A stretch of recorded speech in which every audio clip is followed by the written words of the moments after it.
മഹാരാഷ്ട്രയുടെ രാഷ്ട്രീയ ചരിത്രത്തിൽ പുതിയ അധ്യായം കുറിക്കുന്നു.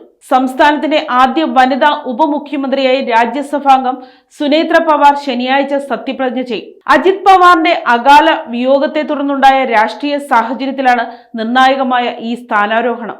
മഹാരാഷ്ട്രയുടെ രാഷ്ട്രീയ ഭൂപടത്തിൽ നിർണായകമായ മാറ്റങ്ങൾക്ക് തിരിതെളിയുകയാണ്.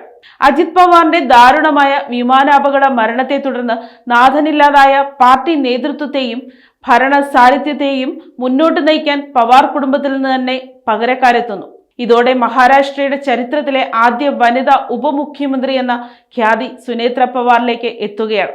NCP നിയമസഭാ കക്ഷി യോഗത്തിലാണ് ഇത് സംബന്ധിച്ച അന്തിമ ധാരണയായത്. പാർട്ടിയിലെ മുതിർന്ന നേതാക്കളായ പ്രഫുൽ പട്ടേൽ, സുഭാഷ് താക്കറെ, ഛഗൻ ഭുജബൾ തുടങ്ങിയവർ സുനേത്ര പവാറിന്റെ പേര് ഏകകണ്ഠമായി നിർദ്ദേശിക്കുകയായിരുന്നു.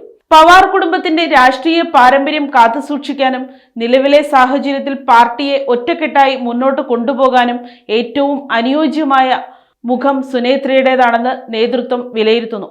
മുഖ്യമന്ത്രിയുമായി നടത്തിയ സുപ്രധാന കൂടിക്കാഴ്ചകൾക്ക് ശേഷം ശനിയാഴ്ച വൈകുന്നേരം തന്നെ സത്യപ്രതിജ്ഞാ ചടങ്ങുകൾ നടത്താനാണ് ഭരണകൂടത്തിന്റെ തീരുമാനം.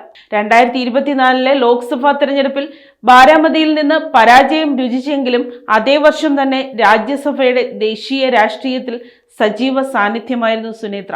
ഇനി സംസ്ഥാന ഭരണത്തിന്റെ നാടിവെടുപ്പുകൾ നിയന്ത്രിക്കുന്ന സുപ്രധാന പദവിയിലേക്ക് സുനേത്ര പവാർ എത്തുമ്പോൾ അത് കേവലം ഒരു സ്ഥാനാരോഹണം മാത്രമല്ല, മറിച്ച് പാർട്ടിയിലെ അച്ചടക്കവും ഭരണസ്ഥിരതയും ഉറപ്പുവരുത്തുക എന്ന വലിയ ദൗത്യം കൂടിയാണ്. മഹാരാഷ്ട്രയുടെ മണ്ണിൽ സ്ത്രീശക്തിയുടെ പുതിയൊരു ഉദയം കൂടിയായി ഈ തീരുമാനം മാറുന്നു. News desk, Kottarakkara media.